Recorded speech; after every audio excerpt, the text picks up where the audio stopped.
We are live here. This is Hannibal from thehannibaltv.com with former NWA World Champion, former WWE superstar, legend in the wrestling business, rugged Ronnie Garvin, but I like him better as the Hands of Stone. How are you doing today, sir? I'm doing great. Hope you're doing fine. Yeah, I'll tell you what, I'm a lucky man. I wake up alive every day.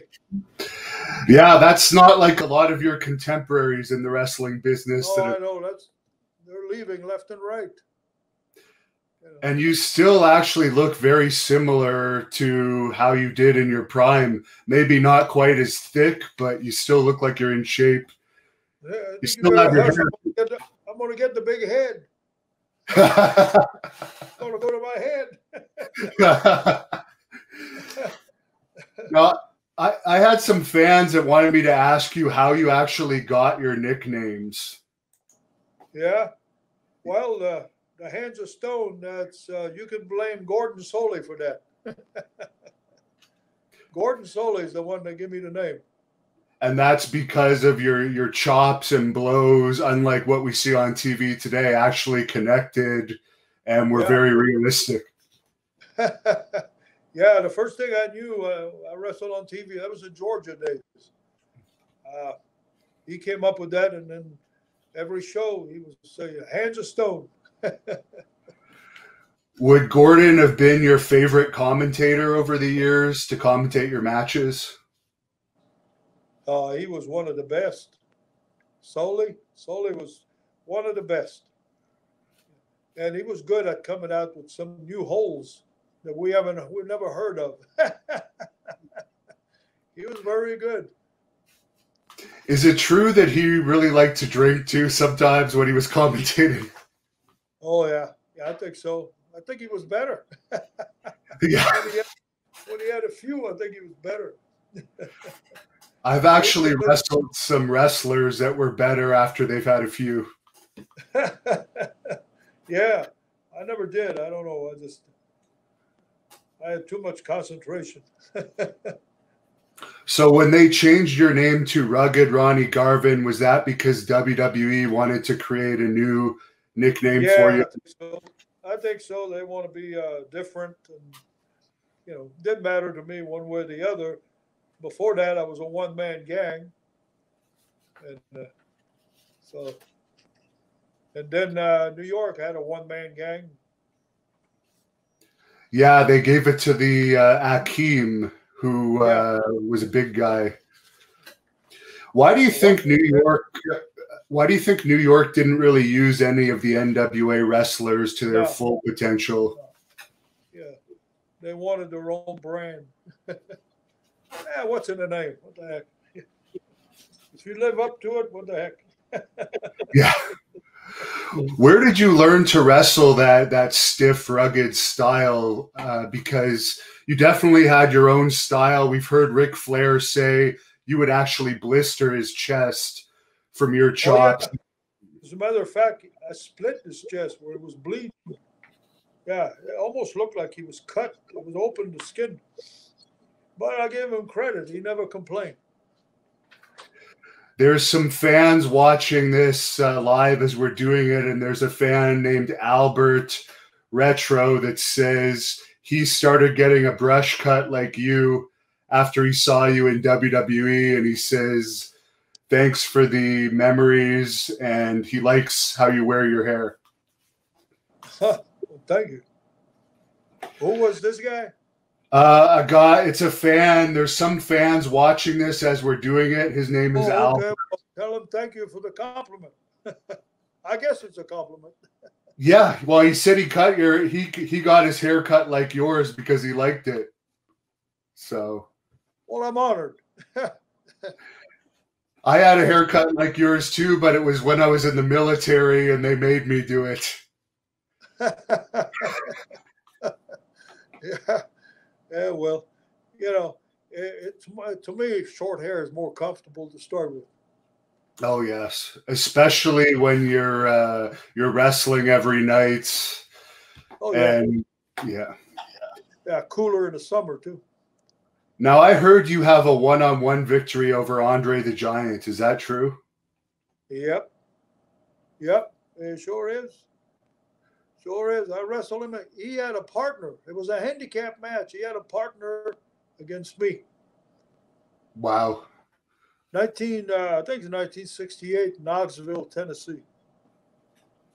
Yeah. Is that because he respected you so much, and maybe because you're both French, that he didn't mind? Well, I think he liked me, and I liked him. It's too bad I never was real close to him because he was always on the road, but he was a tremendous guy. Did you ever get the chance to go out partying with him? No. Well, one time we went to New Orleans Mardi Gras. That's when he first. That was in the '70s, and he was in good shape then. He had Frank Valois traveled with him, a wrestler from Montreal, big guy. Yeah. And which he could drink about just as much as Andre. And we partied, we drank, and of course he probably drank 100 beers to my 6-pack. And we were walking out at 3:00 in the morning. We were walking back to our vehicle to go home. I was driving, and this guy was walking by with his girlfriend or wife. I don't know. And he stopped and he looked at Andre. Now this is 3:00 in the morning, and he says, "You look like a freak." Andre grabbed him by the shirt, picked him up, held him in the air, and slapped him. But it was just like a slow motion, just slow slap, because he had a big hand. His hands were that big. If he would have put any force behind it, he probably would have killed the guy. But he knocked him out just like a big old bear. And he dropped him on the sidewalk. He picked him up again and gave him another slap. And the wife and girlfriend, she's screaming. So we kept walking. We started walking towards the car, and I said, "Oh my God, the cops are going to be here. We're going to jail." No, we got in the car, and nobody came, drove off, and never heard anything about it. Well, what an idiot to call that guy a freak. He had to be drunk himself. But he was a gentleman. He was a gentle guy. Pardon me? Did you have to defend yourself much like that when you were wrestling as a heel back in those days? You'd have I got a lot of problems. I'd tell you stories you probably wouldn't believe it. Yeah, I had, especially with the blonde hair in the '60s. You might as well have a sign and or call yourself named Sue. Oh, really? You have to be careful in bars too. Yeah, I got attacked. I actually got attacked 3 or 4 different times. Of course, it didn't end well for them, but you got to do what you got to do. Did you enjoy being a heel or a face better? I had a better time being a heel. Yeah, I could do that easy. It came easier to me. I had a lot of natural instincts. So, well, if you want to be successful in wrestling, to me, you gotta at least look legit. If you look like you can't whip anybody, people are not going to get with it. And if you don't do anything convincing, when you get in the ring and you turn your back to your opponent or you waltz around, MMA fighters don't do that. No. They're on their toes, man. They're ready to go. Well, that's what you got to do in wrestling. And that was a big mistake I think some guys made. They didn't look like they were concerned. This is a guy that wants to beat you. If you go to a fight, you got to be on your guards. And everything you do is got to look good. If you miss by 6 inches, if you can't punch, you shouldn't throw punches. If you can't kick, you shouldn't kick anybody. Because if you just wrestle, the wrestling is hard to see through that. plain wrestling holds and stuff like that.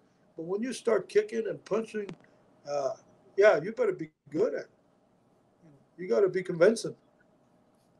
And if you That's convince one people, thing that's missing today. if you convince people you're in a fight, they're going to get with it.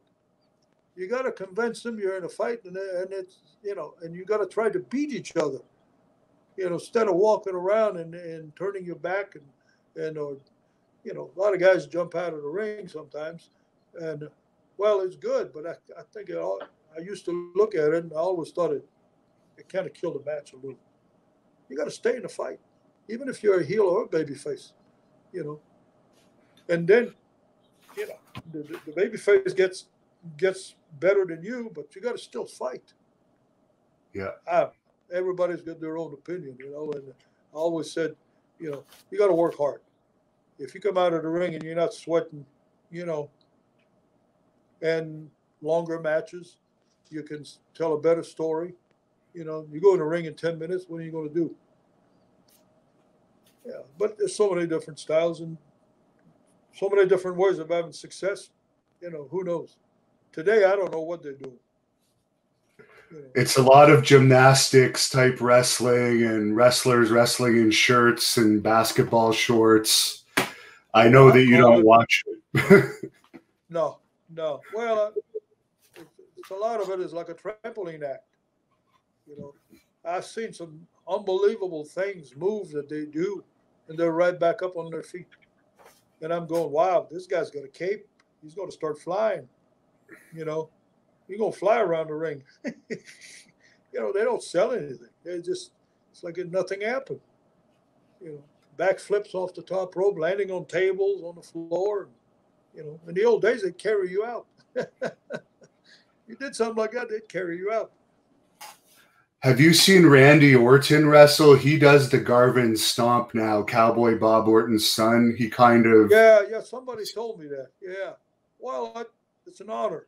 I take it as a compliment. Have you seen Randy in the ring? I've seen him a long time ago when he started at WWE. I don't watch anymore, but when he started at WWE, I just happened to land on that channel, and I heard Randy Orton, and I said, the only time I ever seen him, he was about 4, 5, 6 months old in the crib. He'd just been born. I think I was either in Knoxville or Lexington. I can't remember exactly. But yeah, he was a little baby. And then, but I knew his name was Randy. So I said, it's got to be him. Of course, you know, he didn't look like a baby anymore. No. What a good looking guy and big physique and hell of a good worker, good wrestler. You know, well, he's one of the better workers today. It's in his, you know, the family. You know, I wrestled his grandfather. I wrestled his dad. You know, his dad, man, it was a pleasure to work with somebody like that. You know. I saw a video that was very unusual of you and his dad called Plan B that Bob Roop was also in.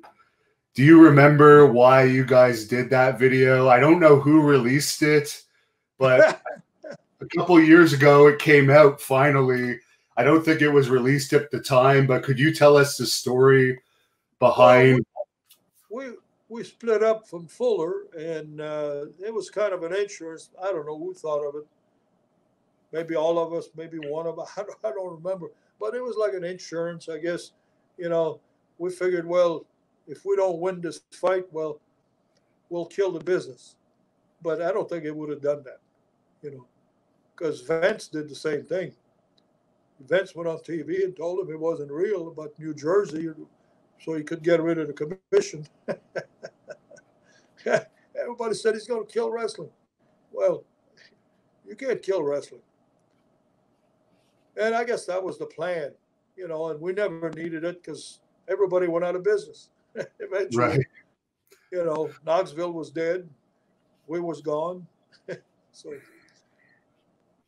do you have any idea who would have put that out? Like who would have had that video to put out a couple years ago? Because, well, we could have put it on the TV. We had a TV program. Yeah. See, we had television. The station wasn't very good because it didn't go anywhere. It just went around Knoxville. That was another mistake we made. We weren't prepared to promote. We were not. We didn't have the right television. Which it's a big it's a big problem when you don't have a good TV. That it didn't go anywhere. Just Knoxville itself, where Channel 10, the other station, was going all over, even in Kentucky and all over the place. We had the Tri-City area, the Wrestle, you know, Bristol, and all those cities, those towns. And no, we was ill equipped to promote. You know. Did you ever make up with Ron Fuller? I know that was obviously a bad time for you guys. Yeah, yeah. Well, he I did he's got a podcast. I did an hour on it or something, you know. And he talked to me in Alabama at the reunion one time, a few minutes. And so, I guess let bygone be bygone. I mean, but but there's a fan watching this live. He's French. His name's Jonathan, and he was asking if you could say anything in French for the French fans watching. My French is getting pretty bad. Say what to the French now? They just want to know if you could say something in French because they've never heard you speak French. Oh, well, bonjour les amateurs de lutte du Québec. Je veux vous dire un beau bonsoir, bonjour. Ici, c'est presque la nuit. Moi, je parle français. Ça me prend du temps à me rappeler. Je ne parle pas ce français bien souvent. Puis, j'ai été élevé au Québec. When you are with Ray Rougeau, when you guys hunt together, do you speak French together or English? Well, the funny thing is, my wife tells me, she says, when you talk to Raymond, you talk in French for two minutes, and then the next 3 minutes you're in English, and then you're back in French. So we'll go back and forth. Well, what it is it takes me about a week or two to come back. The longer I go visit in Canada, and after about a week or two, I get better because I got to translate all this back in my head. And but I don't forget completely. It's just that I got to search, and so the first few days is a little bit harder. So whatever comes easy, I'll go English, and then we'll go French and back to English. It flows better that way. I know you and Ray are very close now. You're very well remembered in this area for your feud with the Rougeaus. I think you sold out the Montreal Forum 3 times or something with that feud. Any thoughts on that classic match, you and Jimmy against Jacques and Raymond? Oh, this is good memories. I mean, I still don't believe it happened. It was unbelievable. I mean, everywhere we went in the province, I mean, it was people were. it was incredible actually, but they were. It was enjoyable to wrestle them, and everything clicked. We just had that chemistry, I guess, and but hey, we busted our ass too. We worked hard. We didn't lay down, and again, I go back to what I said earlier. People were watching a fight. It looked like somebody was trying to beat somebody. It didn't look like douchebags rolling around in the ring, with big bellies and whatever. It looked like a real fight, and that's what you got to do. If people believe they've seen a fight, they're going to stand up, they're going to yell, they're going to scream, they're going to throw shit at you, they're going to cuss you, whatever, and it was a good chemistry. Raymond, man, I tell you, he's a great guy. And his brother Jacques, he was good, and we made it look real. I remember they believed that when Senior, their dad slid under the rope to try to help him. I mean, I come off the top rope on him, and I think they carried him out, if I remember right. Yeah, people were mad. And then you did it again around. Yeah. Around the year 2000, you did it again. The Do you what? remember? Do you remember around the year 2000, you had another feud with Jacques and Raymond, and you guys still had 3,000 or 4,000 people a couple of times. I was at those shows. Yeah. That was pretty Yeah. impressive. Yeah. And then there was some kind of record in the Montreal Forum, the house. I mean, it was all over the place. Everywhere, every town we went, it was memorable. Now, I don't know how long you've been married, but the fans always like me to ask what the best town for the wrestling groupies was in your experience. I don't know if you've been married 40 years or if you were single at one time in the business, but is there any town that you found had more groupies? Well, I used to call them arena rats. People call them groupies. We nicknamed them in the old days. I go back in the 60s, in the 70s. We called them arena rats. The reason is because we wrestled in arenas. We didn't wrestle in coliseums and big facilities. They were usually, arenas. So, but the groupies. When I was single, there was some pretty good towns. That there was a lot of groupies, but that never How was the worked. Montreal territory for that? I don't know. I never wrestled much in Montreal. Okay. A career was in the States, and when I in '85, I don't know. I didn't go anywhere. I was staying with my parents at a campground because I came up to visit. That's how the whole thing started. I wanted to spend time with my mom and dad. They were getting old, and I left home when I was young. And I had called Dino Bravo, and I said, I'd like to wrestle one time a week because I'm going to be up here for a couple of 2-3 months. Instead of one time a week, I think I was wrestling 6 days a week. So, did you ever hear what happened with Dino Bravo, by the way, now that you bring his name up? Did you ever hear the true story of what happened on why? Well, I've got a pretty good idea. Yeah, I heard a lot of stuff, but I got my own. Uh, it was people around him he didn't know. He thought he did.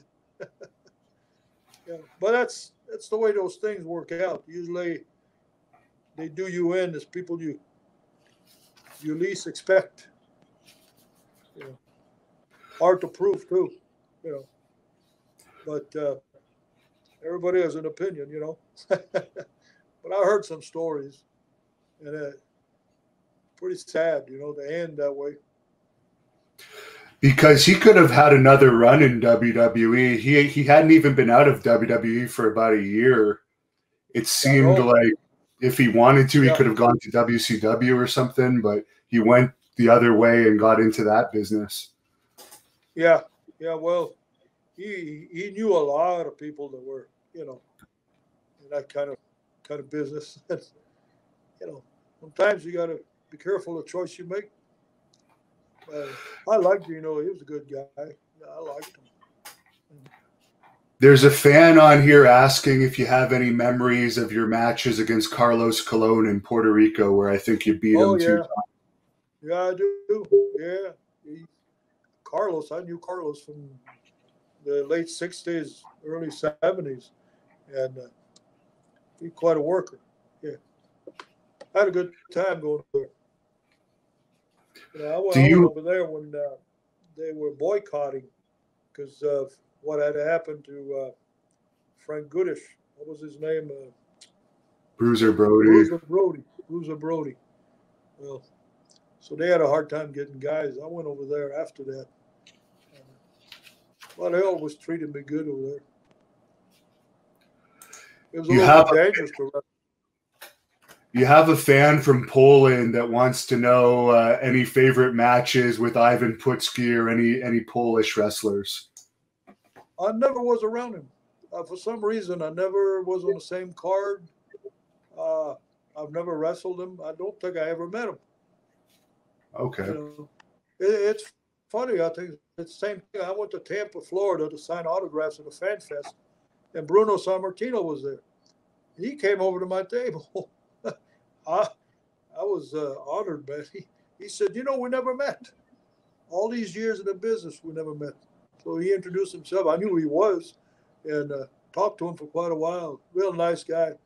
Ivan Putski's the same thing. I never run into him. Did you ever wrestle the California territory? I went to I wrestled, I think, a week. I was passing through in the 60s. And that was it. You know, I just didn't like the West Coast for some reason. I just didn't like to live in the North either. You know, going up north and the winters, and my career has been mainly in the South. Once I went south, I was spoiled. Yeah. Do you have any memories of when you turned on Dusty Rhodes? A fan is asking about turning on the fat Dusty Rhodes. Yeah, the fat man. Yeah. Yeah, then, well, yeah, that was, I can't remember the whole thing. I think it was, what's the manager's name? Gary Hart. Gary Hart. It was, yeah. And then he went, that's when I left. I left right after that. Yeah. I had plans to leave anyway. I'm trying to call out his son Cody to wrestle me, but so far Dusty's son has been chicken.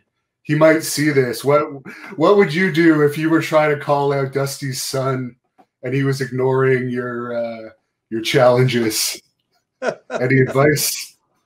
No, I don't know. I met Cody a few times. Well, is there two of them or one? There's also Dustin. There's Dustin as well. I never met Cody. It's the other one, the older one. Yeah, Dustin. Gold Dust. Yeah. Dustin. That's the one I've met. Yeah. Yeah, he went to WWE after I was gone. I never Okay. I think I met him once or twice. Well, I never was around when he was working.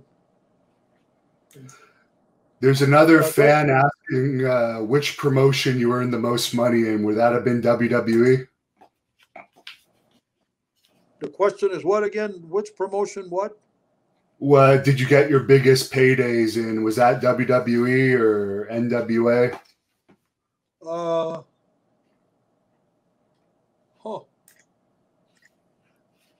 I think NWA. Yeah, when I won the world title. Yeah. Yeah, that was the one. I had pretty good ones in the pay-per-view when I went to WWE. There's some good pays, but yeah, the biggest was NWA. Now, Dusty and Tully Blanchard's manager, Baby Doll, I'm friends with her, and she told me to ask you about the time you were flying with her and there was an electrical power issue flying back from Riley, and you had to land without landing lights, radio, or authorization from the tower. Oh, yeah. Yeah. I think it was, who was with me? That was Mulligan's son. What's his name? Barry Windham. Barry Windham and Kendall. Yeah, Barry Windham. Barry and Kendall were in the plane. And I lost the electrical on the way. And we were going some town in Virginia. We landed on a private field. We called a farmer, and he cut the grass because the grass was too tall. It's incredible stories.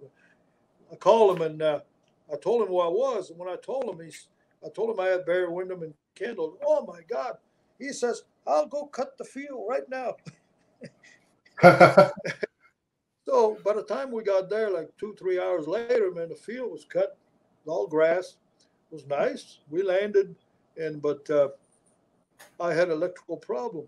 So I told him, I says, tonight, when we leave to go home, I'm going to need a jump with jumper cables. And he says, oh, really? I said, yeah. He said, no problem. So we went to Wrestle. And, when we landed there was like 30 people around the barn. He had told the whole neighborhood. And they gave us a ride to the airport because it was about maybe 8 miles away. And, of course, we let them in give them some tickets. They were real nice country people. We came back and got the plane jumped. The problem, I didn't have no lights. So, and this is out in the country. So I says, you're going to have to take a pickup truck, go chase the deers off the field. And they did. There was about half a dozen deers eating grass all over. I couldn't take off in the dark. I didn't have any lights.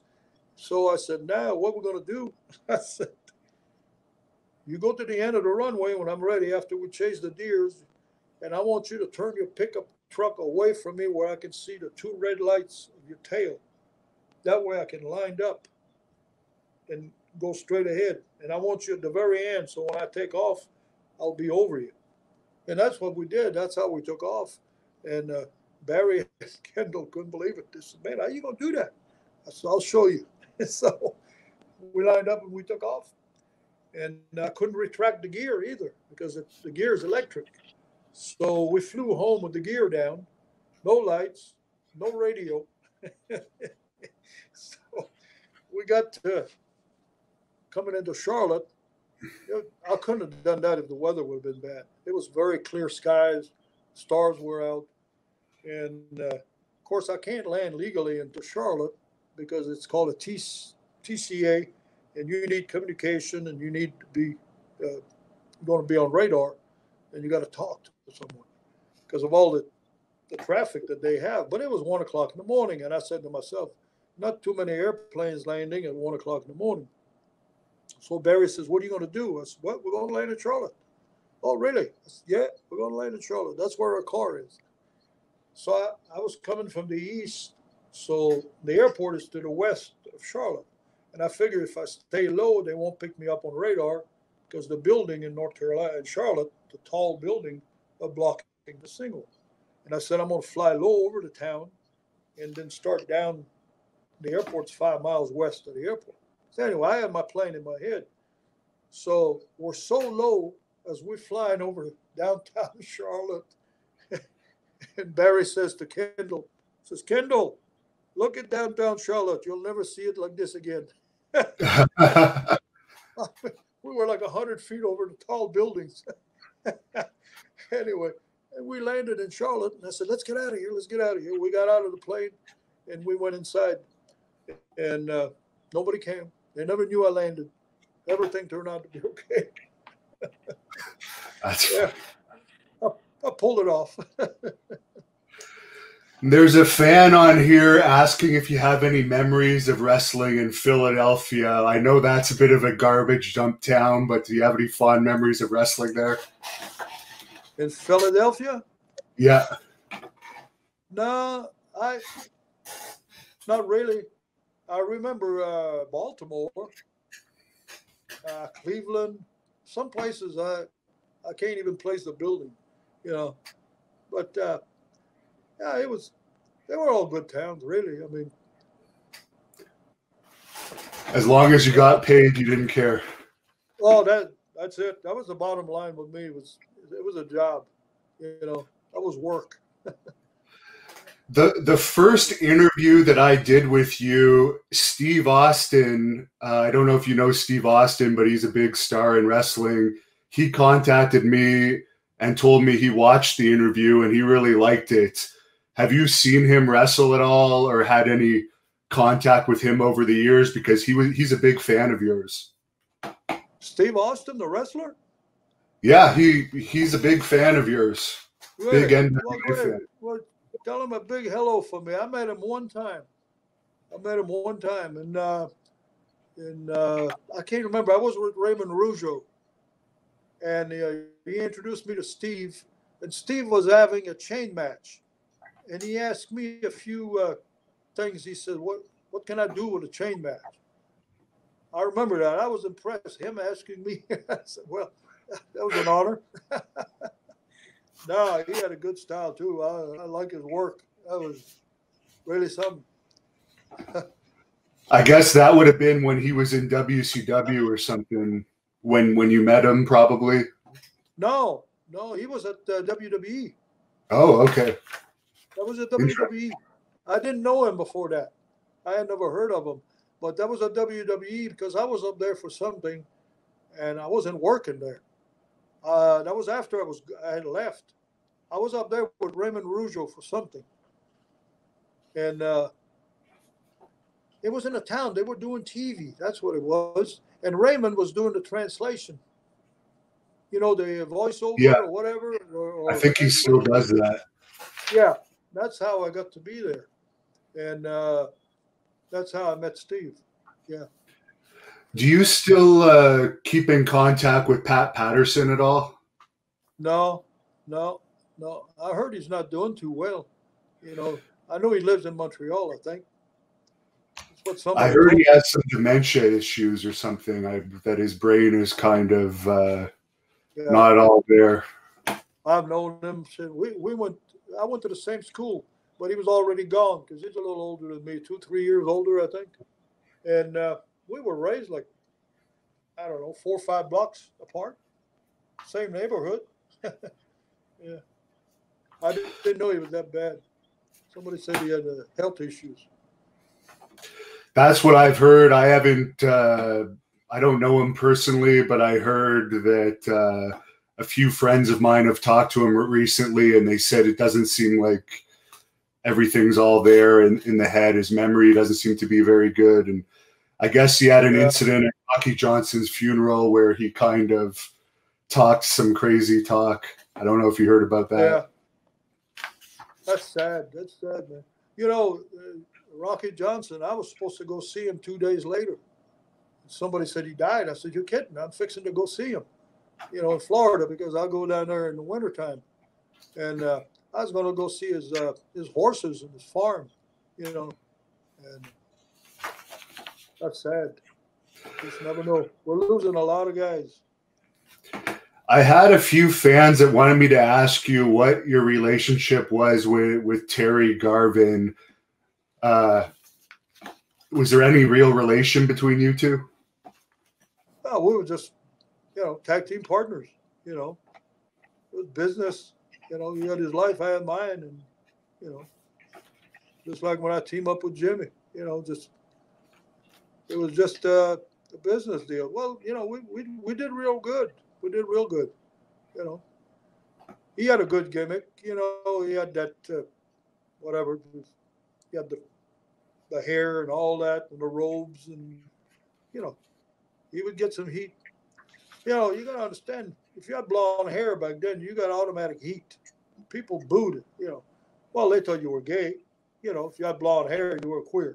That's what they called you back then. You're a damn queer. You know, the world has changed. Today you got purple hair, green hair. I mean, you name it.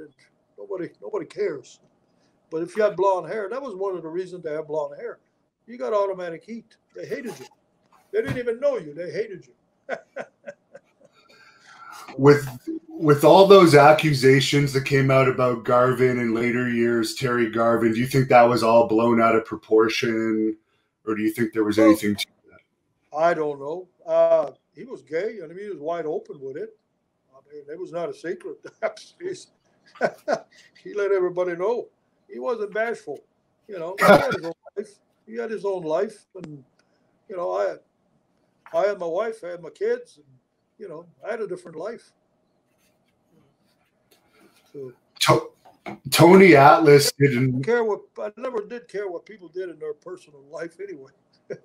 Yeah. You know. There's a lot of strange stuff in wrestlers' personal lives too that you really don't want to know about. In my Oh, yeah, I experience, can imagine. I can imagine. Tony Atlas was telling me a story about you. Tony Atlas said you used to like to rib people on the road. You would actually drive right up to their bumper, going like 100 Oh, miles an hour on the highways and oh, actually push them. Is that true? oh, yeah, yeah. It's true and plus. I mean, I did stuff that should be dead. I mean, oh yeah, Tim Woods one time, the Skyway Bridge in Florida. It was about 11 o'clock at night. I come up on the Skyway Bridge and I realized that the car in front of me is Tim Woods. So I turned my lights off and I eased up on his bumper. He never knew it. I start pushing it. I got him to 90 miles an hour across that bridge. I could only see the head in the rear view. Just he talked about that till the day he died. Yeah, had some good laughs. Yeah, he looked at his speedometer. He's doing 90 miles an hour. So he just steered the car. Did you ever travel with Bobby Heathen at all on the road? No, no. He was a good guy. The manager, Bobby Heathen? Yes. Yeah. I Bobby think I did a couple of trips. I did a couple of trips. Oh, I laughed the whole time. He was a good guy. I liked him. Yeah. Then I saw him in a fan fest somewhere when he had his operation. He had cancer of the throat. Yeah, I almost didn't recognize him. You know, he even gave me his book. That's a great book. Funny book. Yeah. Well, he was a funny guy. Made you laugh all the time. Where did you get the idea of sitting on an opponent's chest after your victory? A fan is asking. Well, I started getting tired. They were hard to beat, so I figured I'd rest it after I beat them. No, I don't know. It just popped up in my head. Yeah. Take a break, kiss you, blow on your hand. Yeah, different. I don't like routine. I like to do. I used to think different things when I travel in the car, You got to be creative too sometimes, Would you say Mad Dog Vachon was the toughest Quebec wrestler to ever wrestle, or who would you give that distinction to? He did wrestle. He eats you alive. No, yeah, probably one of the toughest. Yeah, he was. Don't piss him off. All I could say. Did you ever see him in action? He had the ability to wrestle too. He all around. He's a pretty tough guy. He was an Olympian, I believe. Yeah, at one point. He went to the Olympics. I never heard of him losing a bar fight. I don't know if you ever saw him in a bar fight, but supposedly. Oh, yeah. I saw him in one in Chicoutimi. Yeah. He hit somebody at the matches. Well, they attacked him and he whacked somebody. And it turned out that the guy that got whacked, his brother was a tough guy in the town. He was a bully. So the Vachons and a bunch of wrestlers were at this bar in Chicoutimi, Quebec. And this guy, he don't know what Maurice Vachon looks like. Well, Maurice was with Paul. And Paul is big, They're both sitting at the bar. This guy walks in the bar. He wants to kick Maurice Vachon, but he don't know Maurice.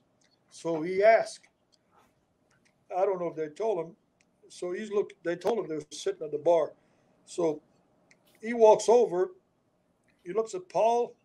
He looks at Maurice. Looks at Paul again. He decides, it's got to be Maurice. He's going to jump on. He should have jumped on Paul.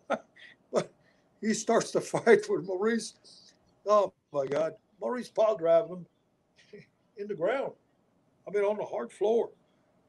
And in the meantime, he hit his head, split his head on the column. But that didn't stop him. He beat the oh, jeez. That poor guy, man. I tell you what, they carried him out of there. But he should have picked on Paul. He would have had a better chance. You mentioned Chicoutimi. Do you find it sad at all that there's no wrestling in Chicoutimi now? And there's so many towns like Chicoutimi and other Quebec towns that don't even get wrestling. Right? Yeah. Really? And it used to be a big town for wrestling.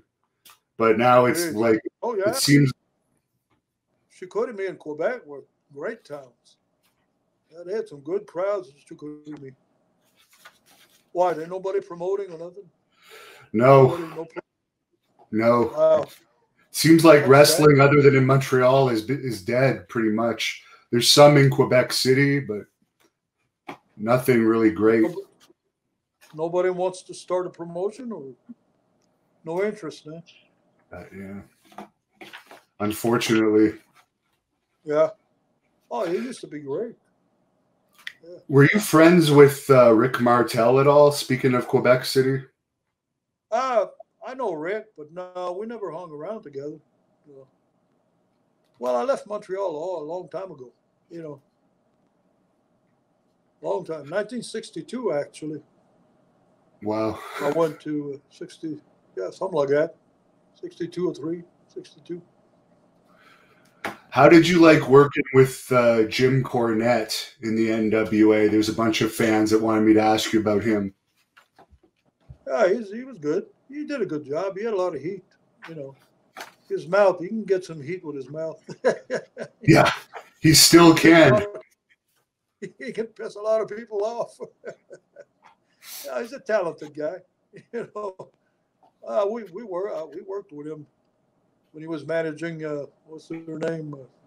Bobby Eaton and Midnight Dennis Express. Conner. Yeah, yeah, we had good matches. Speaking of heat, do you have any tips as a heel to give to any heels that might be watching this out there? Do you have any tips for a heel wrestler? Well, the tips, just bust your ass, man, and you know, there's nothing like if a guy fights back, the heel, and he lets the babyface take over eventually, but fight back. That's how people get off their seat and stand up and everything when they're watching a fight. You know, if you're not watching a fight, it's boring. You know, and there's some guys that never try to pin a guy during a whole match, a whole entire 30-minute match, never try to pin the guy until the end, on the finish. You know, Yeah. well, the object of wrestling is a pin or submission. You know, that's the object. And you want to get a reaction from the people, you got to make them believe, well, I'm trying to beat this son of a bitch, or I'm trying to break his leg and make him give up, or something like that. You know, it's, I don't know. You got to make it look as logical as possible. I see. And if people really believe that, I've had people say, "Was you guys shooting?" Yeah, they were convinced we were shooting. You know, we're pissing each other. Well, look, even Cornette, I used to scare him. That's what he says. He says, I look like a crazy maniac. He said, you look at his eyes, he look crazy. I heard him say that. You know, well, when you're mad, you should look mad. You know, I don't know. Everybody has got their own way of success, I guess. You know, I was not a 6'6" guy. And Maurice Vachon was not a big guy either, you know, but he was convincing. You know, he was very convincing. Do you have any favorite match that you've had over the years? Any particular match that stands out to you as one of your personal favorites? I've had great matches with Bob Orton, Jr., uh, Ted DiBiase, Mr. Perfect, Greg Valentine. Oh, yeah, I mean, there's so many of them. There's a lot of them. You know, a lot of good, and I'm sure I'm forgetting some. You know, but yeah, it was fun. Uh, Tully Blanchard, you know, Flair was good. You know. Did you ever hang out with Flair outside the ring? I know you were on opposite sides a lot of the times. No, I've never really, no, never done anything with him. We didn't, the small talk maybe in the dressing room, passing, you know. But we was always opposite dressing room. We never traveled together. I didn't live the lifestyle that he did either. So no. I probably would have you met probably him. have a lot more money than him too, because I think he wasted all of his money over the years on 5 wives and frivolous spending. Yeah. Well, you know, the money he made, he should be he should be pretty well off. Yeah. I wish I would have made the money he made. Yeah. I'm doing fine too. Sometimes it's not what you make, it's what you keep. Have you seen Flair's daughter wrestle, Charlotte Flair? She's pretty good. Is she? Yeah. No, I've never seen her. I don't watch it anymore, but I heard she was wrestling. I don't think I ever met her. But, well, it's probably in her genes. you know, probably in her genes, probably do well. Tully's daughter wrestles too. I don't know if you've seen Tully Blanchard's daughter, but there's a company that actually made her the men's champion of the company, and then she defeated all the men in this company, Impact Wrestling, then quit. So she's the undefeated men's champion. Well, I get the guy. I guess the guy she worked with were too stiff. No. I think I would have been pretty damn stiff. Yeah. You're going to beat me, you're going to earn it. Exactly. What do you think about wrestlers now? Pretty much overall, they're just admitting it's a show. Even in the build-up to matches, they don't talk like they hate each other anymore. They build it up by saying, "Oh, we're going to tell a great story. The fans are going to love this match. We're going to work well together." Well, what I've seen, the reason I quit watching is it's not believable. You know, I don't want my intelligence insulted. You know, if you do something believable, you know, it's like a movie. If I watch a movie and I can't get into the movie because the acting is so lousy or the plot or whatever, I go on. You know, I used to love to watch Jack Briscoe and Dory Funk wrestle. That was the most amazing thing I've seen. In the days of Buddy Rogers with Pat O'Connor, never threw a punch, wrestled and did all kinds, and people standing for 30, 40 minutes, and no punches, no kicks, no nothing like that. They were watching a wrestling contest. Two guys trying to beat each other, you know, and you know, I respect that. If you can do that, but they can't, and it's not their fault because they never had anybody teach them that. They get trained and then they send them in the ring to do high spots, to do spots. They call them spots. We went in the ring and we played by ear. Yeah. I wrestled Ric Flair for an hour and we played by ear. Well, just whatever came. Thank you for watching the Hannibal TV. Please like this video if you enjoyed it and click the subscribe button to not miss any of our latest shoot interviews, match videos, or news updates. Support us on patreon.com for $1.99 a month to watch our full shoot interviews ad-free and help our channel grow. Follow us on Twitter at the Hannibal TV for instant updates.